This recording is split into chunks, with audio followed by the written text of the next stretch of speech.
The morning sun cast long shadows across the dusty plains of southeastern Italy as two massive armies prepared for what would become one of history's most decisive battles.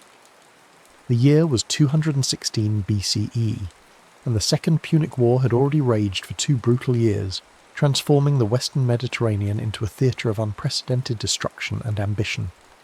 On one side stood Rome, the rising power whose legions had conquered most of Italy through disciplined warfare and relentless expansion.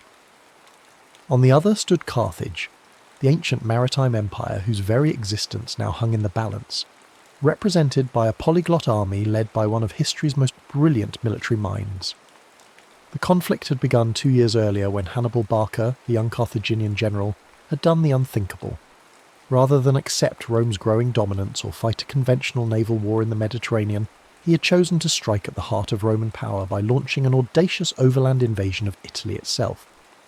The journey had been legendary in its scope and suffering. Hannibal had marched his diverse army of Africans, Spaniards and Gauls through the treacherous passes of the Alps, losing nearly half his men to cold, starvation, and the fierce resistance of mountain tribes. Yet what remained was a hardened, veteran force that had already proven its mettle against Roman armies.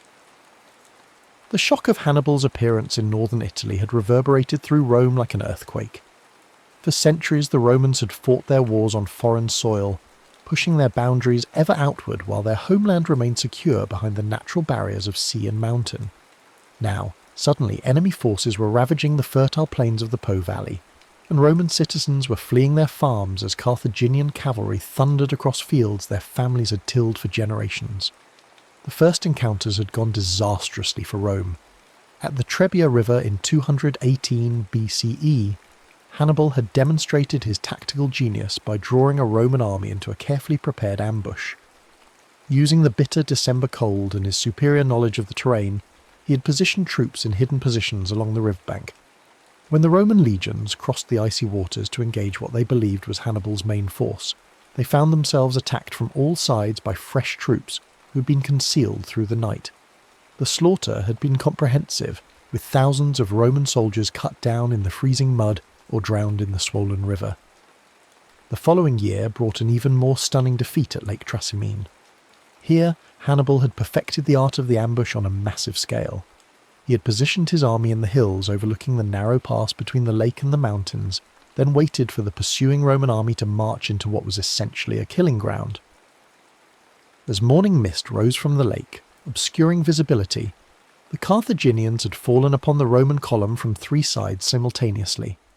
The consul Gaius Flaminius had died in the fighting, and his army had been virtually annihilated. So complete was the destruction that it took days for news of the disaster to reach Rome, and when it did, panic gripped the city. In response to these catastrophes, Rome had turned to Quintus Fabius Maximus, a cautious general who understood that conventional tactics would only lead to further disasters against Hannibal's superior generalship. Fabius had adopted a strategy of harassment and attrition, avoiding pitched battles while constantly shadowing the Carthaginian army. His troops would strike at Hannibal's foragers, cut off stragglers, and deny the enemy army the decisive victory it sought, while protecting Roman towns and supply lines. This approach, which came to be known as Fabian tactics, had frustrated Hannibal's attempts to force a conclusive engagement, and had earned Fabius the mocking nickname Cunctator, the delayer. But the Roman Senate and people had grown impatient with this cautious approach. The sight of enemy troops ravaging Italian soil while Roman armies seemed to cower in the hills was more than Roman pride could bear. The economy was suffering as trade routes were disrupted and agricultural production declined in the war zones. Perhaps most importantly, Rome's network of Italian allies was beginning to waver as they questioned whether their powerful patron could truly protect them from this Carthaginian threat. The pressure for decisive action had reached a crescendo in the spring of 216 BCE, when 2 new consuls were elected to lead Rome's military response. Gaius Terentius Varro represented the popular party and the common people's demand for aggressive action against the invaders. He was a man of humble origins who had risen through Rome's cursus honorum through political skill and populist appeals rather than military distinction. His speeches in the Forum had electrified crowds with promises to end the war quickly through bold offensive action. Lucius Aemilius Paulus, by contrast, represented the aristocratic faction and favoured a more measured approach. He was a seasoned general who had commanded legions in previous campaigns and understood the complexities of warfare against a cunning enemy like Hannibal. The tension between these two men reflected the broader divisions within Roman society about how to respond to the Carthaginian threat. Varro accused the aristocrats of cowardice and self-interest, claiming they prolonged the war to maintain their commands and enrich themselves at the state's expense. Paulus and his supporters countered that rash action would only lead to more disasters like Trebia and Trasimene. However, the popular will for aggressive action proved overwhelming, and the Senate authorized the raising of the largest army in Roman history to that point. The mobilization that followed was unprecedented in scale and ambition. Rome called up not only its own citizens, but also demanded contingents from every allied city and tribe throughout Italy. Veterans were recalled from retirement. Young men barely old enough to bear arms were pressed into service, and even slaves were offered freedom in exchange for military service. The entire Roman war machine was focused on creating a force so massive that it could overwhelm Hannibal through sheer numbers, regardless of his tactical superiority. When the levies were complete, Rome had assembled an army of approximately 80 to 90,000 men, divided into 8 legions plus an equal number of allied troops. This represented nearly 10% of Rome's entire military-age male population, a commitment that demonstrated both the state's desperation and its confidence in numerical superiority. The logistics of supplying and moving such a massive force was staggering, requiring thousands of pack animals, hundreds of supply wagons, and a complex network of depots and supply lines stretching back to Rome itself. Meanwhile, Hannibal's army had been reduced by 2 years of continuous campaigning to perhaps 40 to 50,000 effective fighters. However, what these men lacked in numbers they more than compensated for in experience and diversity. The core of his infantry consisted of Libyan troops, veterans of campaigns in Spain and Africa, who fought with captured Roman equipment and had adopted many Roman tactical innovations while retaining their own traditions of individual combat skill. These were supplemented by Gallic warriors from tribes in both Spain and northern Italy, fierce fighters who brought their own weapons and fighting styles to the Carthaginian cause. Spanish infantry provided another crucial element, disciplined troops armed with their distinctive falcata swords and experienced in both individual and formation combat.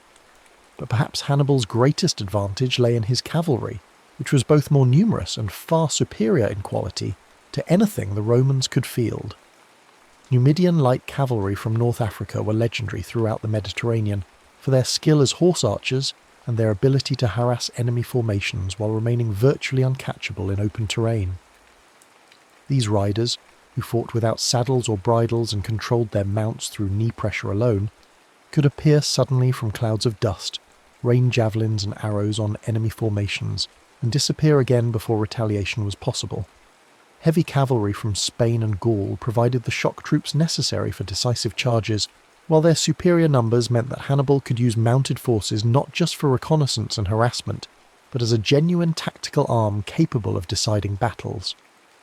The diversity of Hannibal's army was both a strength and a challenge. Managing troops who spoke different languages, fought with different weapons, and came from cultures with vastly different military traditions required exceptional leadership and organisational skill. Yet this diversity also provided tactical flexibility that no homogeneous army could match. Hannibal could adapt his battle plans to take advantage of each unit's particular strengths, while compensating for their weaknesses through the complementary abilities of other contingents. As summer approached, both armies began manoeuvring through the heat-baked landscape of southeastern Italy, each seeking to force battle under favourable conditions. Hannibal had established a base near the town of Cannae, a Roman supply depot that controlled access to the rich agricultural regions of Apulia. The position was strategically crucial because it threatened Rome's grain supplies from the south, while providing Hannibal's army with access to the resources they needed to continue the campaign. More importantly, from a tactical perspective, the terrain around Cannae offered the open plains that would allow his superior cavalry to operate most effectively. The landscape around Cannae was dominated by gently rolling hills that descended toward the Aufidus River, known today as the Ofanto. The river valley provided relatively flat ground ideal for large-scale manoeuvres, while the surrounding elevations offered observation posts and potential positions for reserves. The summer heat was already intense, and dust clouds raised by marching armies could be seen for miles across the sun-scorched terrain. Local winds typically blew from the southeast, carrying dust and reducing visibility for anyone facing that direction, a factor that Hannibal would carefully consider in his battle planning. When the Roman army finally approached Cannae in early August, both sides understood that the moment of decision had arrived. The Romans could not allow Hannibal to continue threatening their supply lines and recruiting allies from among the Italian tribes, while Hannibal knew that his strategic position would become untenable if he could not force a decisive victory soon. Carthaginian reinforcements remained trapped in Spain by Roman naval power, and his army's numerical inferiority meant that a prolonged campaign of attrition would inevitably favour Rome. The night before the battle, both camps were alive with activity as commanders made their final preparations.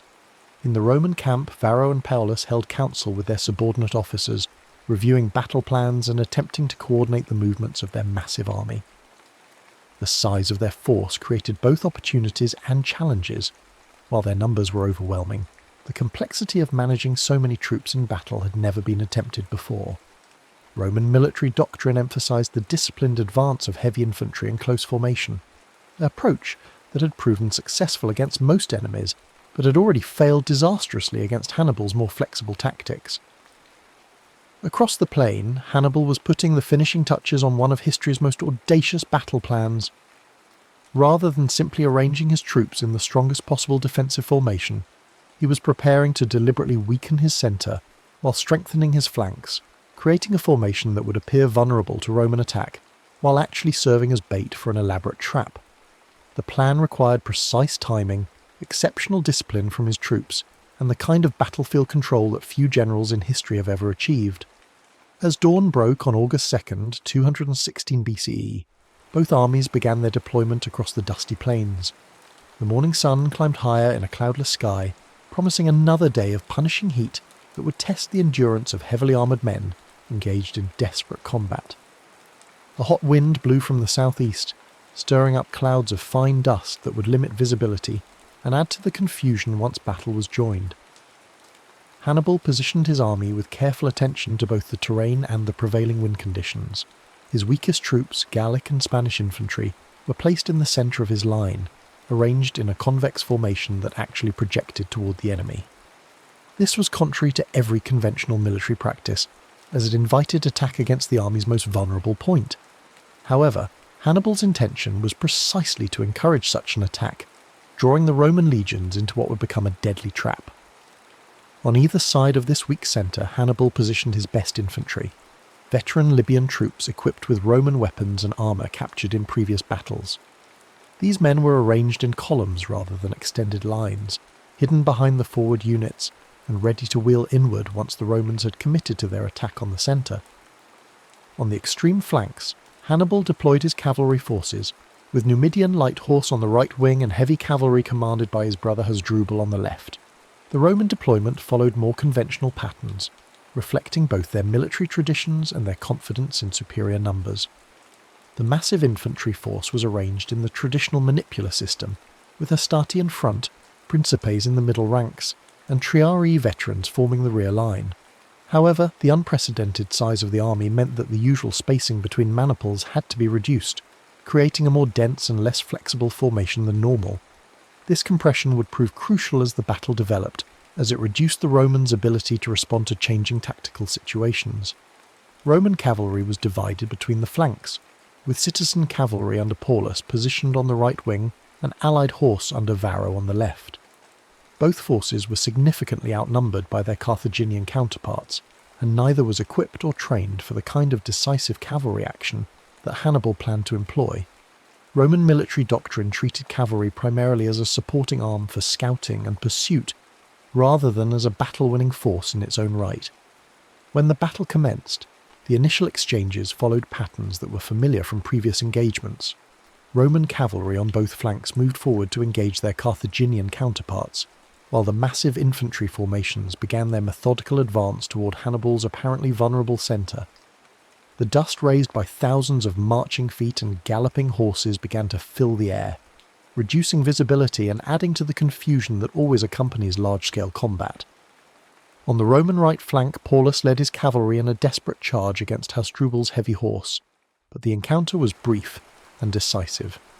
The Carthaginian cavalry, better trained and more numerous, quickly gained the upper hand. Paulus himself was wounded in the fighting and forced to withdraw, leaving his scattered forces unable to provide effective support for the infantry. On the opposite flank, Varro's allied cavalry fared even worse against the Numidian light horse, who used their superior mobility to avoid direct confrontation, while raining javelins on the Roman formations. With both flanks secured, the crucial phase of the battle shifted to the infantry combat in the centre. Here, Hannibal's plan began to unfold with mechanical precision. As the Roman legions crashed into the Gallic and Spanish troops in the Carthaginian centre, these deliberately weakened units began to give ground, falling back in apparent disorder while maintaining just enough cohesion to avoid complete collapse. To the Roman commanders, this retreat looked like the beginning of victory. Their superior numbers and discipline were finally overwhelming the enemy centre, just as conventional military wisdom suggested they should. The Roman advance continued with increasing momentum as more and more legions pressed forward into the gap that seemed to be opening in the Carthaginian line. The manipular system that had served Rome so well in previous wars now worked against them, as the forward units became increasingly compressed and difficult to control. Officers found themselves unable to maintain communication with troops more than a few ranks away, while the dust and noise of battle made coordinated manoeuvres nearly impossible. What the Romans could not see, however, was that Hannibal's retreat was proceeding according to a carefully orchestrated plan. As the Gallic and Spanish troops fell back, they maintained their formation and continued to resist, drawing more and more Roman forces into an increasingly narrow salient. Meanwhile, the African heavy infantry on either side of this developing bulge remained motionless, waiting for the signal to execute the most crucial phase of the battle. The moment Hannibal had been waiting for arrived when the Roman advance had penetrated so deeply into his centre that the leading legions were actually behind the original Carthaginian front line. At this point, the African infantry on both flanks received their orders and began to wheel inward, turning to attack the exposed sides of the Roman formation. These troops, fresh and unengaged until this moment, struck the surprised Romans with devastating effect. Simultaneously, Hasdrubal's cavalry, having routed the Roman horse on their front, swept around the rear of the battlefield to attack the Roman infantry from behind. The Numidians joined this assault, and suddenly the massive Roman army found itself attacked from 4 directions simultaneously. What had begun as an apparently successful advance had become a desperate fight for survival, with Roman legions trapped in an ever-tightening circle of enemies. The encirclement that followed was both tactically brilliant and strategically devastating. As the Carthaginian forces contracted their circle, the Romans found themselves compressed into an increasingly small space, where their numerical superiority became a liability rather than an asset. Men could not wield their weapons effectively in the crush, officers could not maneuver their units, and panic began to spread through the ranks as soldiers realized the full extent of their predicament.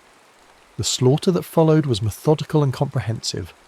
Trapped Romans were cut down by spears and swords, trampled by their own comrades, or simply crushed in the press of bodies as the Carthaginian circle grew ever smaller.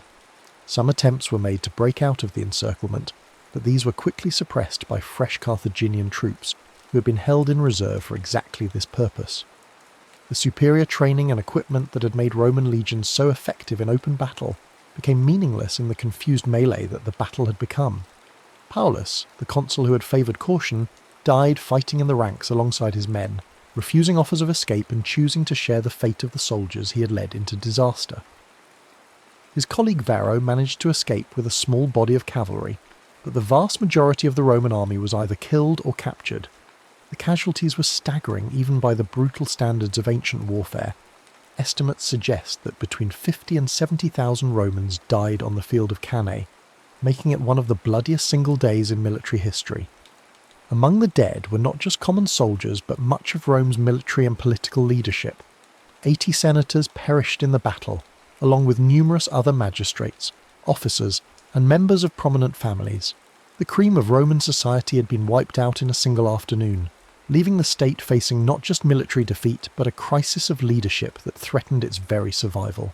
When news of the disaster reached Rome, the city was gripped by panic unlike anything in its history.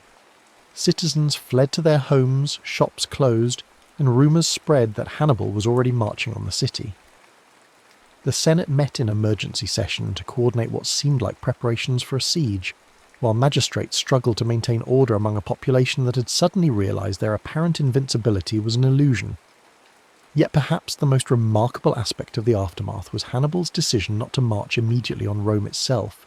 His officers urged him to advance on the capital, while panic still gripped the city, and before the Romans could organise new defences. Some historians suggest that the city might indeed have fallen if Hannibal had struck immediately, while the psychological impact of Cannae was still paralysing Roman resistance. Instead, Hannibal chose to consolidate his victory by attempting to break up Rome's system of alliances throughout Italy. He released captured allied troops without ransom, hoping to convince them that Carthage offered better terms than Rome. He sent diplomatic missions to wavering Italian cities, promising favourable treatment to those who abandoned the Roman cause. This strategy was not without success. Several important cities, including Capua, the second largest in Italy, declared for Carthage in the months following Cannae. However, Hannibal's strategic pause also gave Rome the time it desperately needed to recover from the immediate shock of defeat. The Romans' response to Cannae demonstrated the resilience and institutional strength that would eventually enable them to dominate the Mediterranean world. Rather than seeking peace or abandoning the war effort, the Senate authorised new levies to replace the lost legions, recalled experienced commanders from other theatres, and implemented emergency measures to maintain the war effort. The Roman strategy shifted back to the Fabian tactics that had frustrated Hannibal before Cannae. New armies were raised with explicit instructions to avoid pitched battles, while harassing Carthaginian forces and protecting loyal cities. The Romans also implemented a scorched earth policy in areas controlled by Hannibal, denying his army the supplies it needed for extended operations while gradually wearing down his forces through attrition. Perhaps most importantly, Rome's network of alliances proved more resilient than Hannibal had anticipated. While some cities did defect to Carthage, the majority remained loyal to Rome, motivated by a combination of fear, self-interest, and genuine belief in Roman protection. This loyalty was maintained through a careful balance of threats and rewards, as Rome demonstrated that it could still protect its friends while ruthlessly punishing those who betrayed their alliance. The war continued for another 14 years after Cannae, with Hannibal maintaining his position in Italy, but unable to achieve the decisive victory that would force Rome to sue for peace. His army gradually declined in strength as casualties mounted, and reinforcements from Carthage remained limited by Roman naval superiority. Meanwhile, Roman forces under Publius Cornelius Scipio opened a new front in Spain, eventually driving Carthaginian forces from their Iberian strongholds and threatening Carthage itself. The final resolution came at the Battle of Zama in 202 BCE, where Scipio used tactics derived from studying Hannibal's own methods to defeat the Carthaginian general on African soil. The irony was complete when Scipio, later surnamed Africanus in honour of his victory, employed a modified version of the double envelopment that Hannibal had perfected at Cannae to achieve Rome's ultimate triumph in the Second Punic War. The Battle of Cannae's influence on military thinking extended far beyond the immediate conflict between Rome and Carthage. The double envelopment manoeuvre that Hannibal executed so brilliantly became the gold standard for tactical excellence, studied and emulated by generals throughout history. Napoleon Bonaparte analysed the battle extensively, and attempted to replicate its principles in his own campaigns, while German staff officers in both world wars sought to achieve Cannae-like encirclements of enemy forces. The American Civil War saw several attempts to recreate Cannae's tactical model, most notably at the Battle of Chickamauga, where Confederate forces achieved a partial double envelopment of Union troops. During World War II, the German concept of blitzkrieg was explicitly designed to achieve Cannae-style encirclements on a strategic scale, using rapid armoured advances to surround and destroy entire enemy army groups. Even in the modern era, military academies around the world continue to study Cannae as an example of tactical perfection achieved through superior generalship, careful planning, and flawless execution under pressure. The battle demonstrates how a smaller, weaker force can achieve decisive victory through superior strategy and the intelligent use of terrain, weather, and enemy psychology. The psychological impact of Cannae extended beyond its immediate military consequences to influence Roman national character in ways that would shape the empire's future development. The disaster taught Romans that their survival as a people depended not on avoiding defeat but on their ability to recover from catastrophic setbacks. This lesson would serve them well in future crises, from the invasions of Germanic tribes to the civil wars that marked the end of the Republic. The memory of Cannae also reinforced Roman determination never again to allow foreign armies to ravage Italian soil unopposed. This defensive mentality contributed to Rome's aggressive expansion throughout the Mediterranean, as successive generations of leaders concluded that the best defence lay in controlling potential threats at their source, rather than waiting for enemies to strike at Roman territory. For Hannibal himself, Cannae represented both the pinnacle of his military genius and the beginning of his strategic failure. His tactical brilliance in achieving the perfect battle was matched by his inability to translate battlefield victory into lasting political success. The decision not to march on Rome immediately after Cannae has been debated by historians for over 2 millennia, with some arguing that the opportunity for decisive victory was lost forever in those crucial days following the battle. Modern analysis suggests that Hannibal's strategy of attempting to break up Roman alliances through diplomacy rather than military conquest was not necessarily flawed, but that he underestimated both Roman resilience and the strength of the alliance system he sought to destroy. His army, while tactically superior, lacked the logistical support and reinforcements necessary for the kind of sustained campaign that would have been required to force Rome's capitulation. The Battle of Cannae thus stands as both a testament to individual military genius and a demonstration of the limits of tactical excellence when not supported by adequate strategic resources. Hannibal's achievement in destroying a Roman army twice the size of his own remains one of history's greatest military accomplishments, yet his inability to capitalise on this victory ultimately contributed to Carthage's defeat in the broader war. Today, the plains around Cannae remain largely agricultural, with few visible traces of the carnage that once soaked the dusty soil with the blood of tens of thousands of soldiers. Archaeological investigations have uncovered artefacts from the battle, corroded weapons, armour fragments, and coins that provide physical evidence of the ancient conflict. These silent witnesses serve as reminders of a day when the fate of the Western world hung in the balance, decided by the tactical genius of one man and the courage of soldiers from across the Mediterranean who fought and died under the burning Italian sun. The legacy of Cannae extends beyond military history to encompass broader questions about leadership, strategy, and the relationship between tactical excellence and strategic success.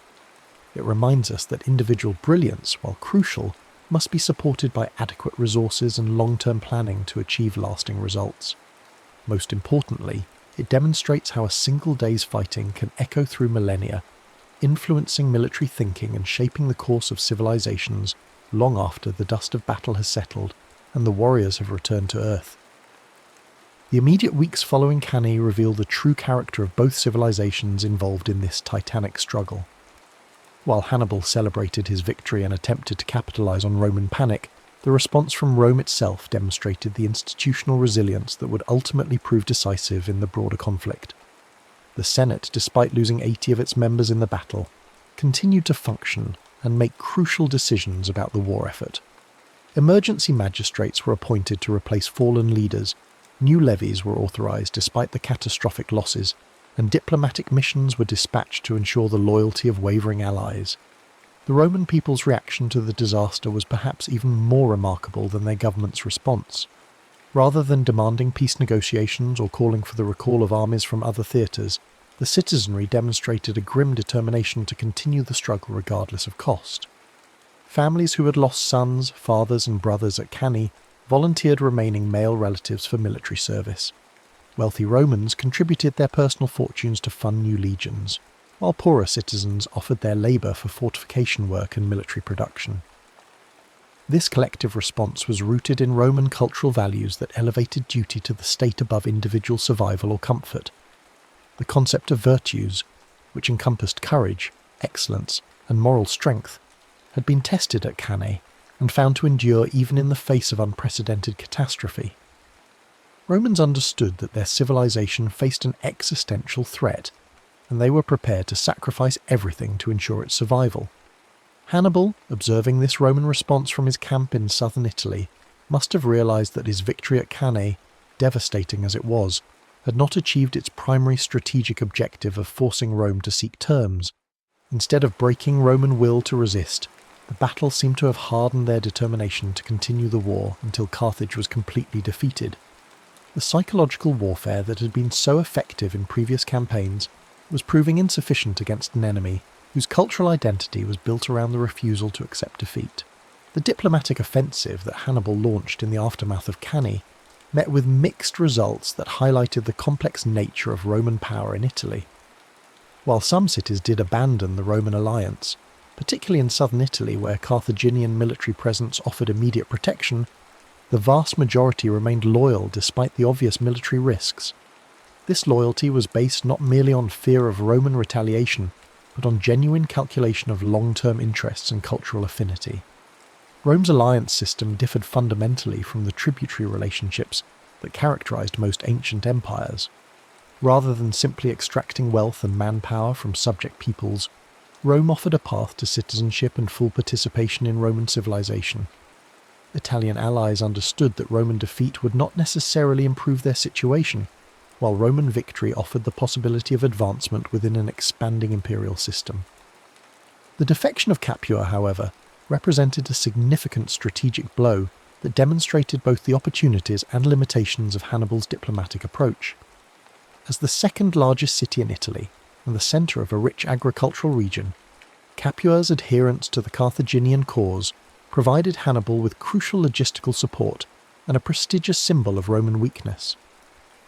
The city's leaders calculated that Carthaginian victory was inevitable and sought to position themselves advantageously in the post-war settlement. Yet Capua's defection also illustrated the fundamental problem with Hannibal's strategy. The city's decision was based on the assumption that Carthaginian military success would continue indefinitely, and that Rome lacked the resources to recover from defeats like Cannae. When these assumptions proved incorrect, Capua found itself isolated and vulnerable to Roman retaliation, ultimately suffering a brutal siege and harsh punishment that served as an object lesson to other potential defectors. The gradual shift in Roman strategy following Cannae demonstrated remarkable institutional learning and adaptability. The appointment of Marcus Claudius Marcellus as a key military commander marked the beginning of a more aggressive approach that combined Fabian harassment tactics with opportunistic strikes against isolated Carthaginian forces. Marcellus earned the nickname Sword of Rome for his willingness to engage Hannibal's army when circumstances offered reasonable chances of success. This evolving Roman approach was exemplified in the Siege of Syracuse, where Marcellus demonstrated that Roman forces could still achieve decisive victories against sophisticated opponents. The lengthy siege showcased Roman engineering capabilities and logistical endurance, while the eventual capture of the city eliminated a potential source of support for Carthage in Sicily. The death of Archimedes during the siege, despite Roman orders to capture him alive, symbolized the tragic costs of the broader conflict. Meanwhile, the emergence of Publius Cornelius Scipio as a major Roman commander marked the beginning of a new phase in the war that would ultimately lead to Carthaginian defeat. Scipio's campaigns in Spain demonstrated that Roman military leadership was learning from earlier defeats and developing new tactical approaches specifically designed to counter Carthaginian advantages. His victory at the Battle of Ilipa showed that Roman generals could now match Hannibal's own tactical innovations, using flexible formations and coordinated attacks to defeat experienced Carthaginian armies. The psychological warfare that had been such a crucial element of Hannibal's early successes was gradually losing its effectiveness as Roman commanders gained experience fighting Carthaginian forces. The terror that had gripped Roman armies after Trebia and Trasimene was replaced by a more pragmatic understanding of Carthaginian strengths and weaknesses. Roman soldiers learned that Carthaginian troops, despite their tactical superiority, were mortal men who could be defeated through proper preparation and execution. Hannibal's position in Italy became increasingly precarious as the war dragged on without decisive results. His army, while still formidable, was slowly being worn down by constant campaigning and the inability to secure adequate reinforcements from Carthage. The diversity that had once been a source of tactical flexibility was becoming a liability as different ethnic contingents began to lose cohesion and fighting effectiveness. The arrival of Hasdrubal Barca with a second Carthaginian army offered the prospect of reinforcing Hannibal's position and potentially achieving the decisive victory that had eluded him since Cannae. However, the Battle of the Metaurus River in 207 BCE, where Roman forces intercepted and destroyed Hasdrubal's army, eliminated this last hope for Carthaginian success in Italy. When Hasdrubal's severed head was thrown into Hannibal's camp, it symbolised not just personal loss, but the definitive end of Carthaginian strategic hopes in the Italian theatre. The final phase of the Second Punic War saw the conflict's centre of gravity shift from Italy to Africa as Scipio launched his invasion of Carthaginian home territory. This strategic reversal, which forced Carthage to recall Hannibal from Italy to defend the homeland, demonstrated how completely the strategic initiative had passed to Rome. The very tactics that Hannibal had used to threaten Rome were now being employed against Carthage itself. The Battle of Zama in 202 BCE provided a fitting conclusion to the military career of history's greatest tactical genius. Facing Scipio on the plains of North Africa, Hannibal found himself commanding an army that lacked the cavalry superiority and tactical cohesion that had made his earlier victories possible. Scipio, having studied Hannibal's methods throughout the war, employed a modified version of the double envelopment to achieve decisive victory against his former tormentor. The irony of Hannibal's defeat was that it came through the application of his own tactical innovations by an enemy who had learned from repeated defeats. Scipio's victory at Zama represented not just Roman military success, but the triumph of institutional learning over individual genius. Where Hannibal had relied on personal tactical brilliance, Rome had developed systematic approaches to warfare that could be employed by competent commanders even in the absence of exceptional talent. The peace treaty that ended the Second Punic War reduced Carthage to a client state of Rome, stripped of its navy, most of its territory, and any capacity for independent military action. The terms were deliberately harsh, designed to ensure that Carthage could never again threaten Roman supremacy in the Mediterranean. Hannibal himself was eventually forced into exile, spending his remaining years as a military advisor to various eastern kingdoms that opposed Roman expansion. The transformation of the Mediterranean world following Cannae and the Second Punic War established patterns that would dominate international relations for centuries. Rome's victory demonstrated that tactical brilliance, while important, was ultimately less decisive than strategic resources, institutional resilience, and the ability to learn from defeat. These lessons would guide Roman expansion throughout the Mediterranean and beyond, creating an empire that endured for over a millennium. The cultural impact of Cannae on Roman society extended far beyond immediate military consequences. The disaster became a defining moment in Roman national consciousness, a symbol of both vulnerability and resilience that shaped imperial ideology for generations. Roman writers and historians repeatedly returned to the battle as an example of how divine favour could be lost through hubris, but regained through perseverance and proper devotion to traditional values. The memory of Cannae also influenced Roman military reforms that created the professional legions of the imperial period. The disaster highlighted weaknesses in the citizen-soldier system that made Rome vulnerable to enemies with superior military training and experience. Subsequent reforms emphasized longer terms of service, better training, and standardized equipment that would make Roman armies less dependent on individual commanders and more capable of sustained operations in distant theatres. Educational systems throughout the Roman world incorporated lessons from Cannae into their curricula, ensuring that future generations of leaders understood both the dangers of overconfidence and the importance of institutional solidarity in times of crisis. The battle became a standard example in rhetorical training, used to illustrate principles of narrative structure, character development, and moral instruction that formed the foundation of classical education. The influence of Cannae on military thinking extended well beyond the boundaries of the Roman Empire to affect military development throughout the ancient world. Eastern kingdoms facing Roman expansion studied Hannibal's tactics as potential models for their own defensive strategies, while Roman enemies sought to replicate the psychological and tactical advantages that had made the Carthaginian general so formidable. Medieval military writers rediscovered classical accounts of Cannae during the revival of interest in ancient texts, incorporating lessons from the battle into contemporary military manuals and strategic thinking. The concept of the double envelopment became a standard element of military education, though few commanders possessed the skill or circumstances necessary to execute such a complex manoeuvre successfully. The Renaissance witnessed renewed scholarly interest in Cannae as military theorists sought to apply classical principles to contemporary warfare. The development of gunpowder weapons and changes in army organisation created new tactical possibilities, but the fundamental principles demonstrated at Cannae, the importance of reconnaissance, terrain analysis, troop morale and coordinated attacks, remained relevant to military professionals. Modern military historians continue to analyse Cannae as perhaps the finest example of tactical artistry in recorded history, a demonstration of how superior generalship can overcome seemingly impossible odds through careful planning and flawless execution.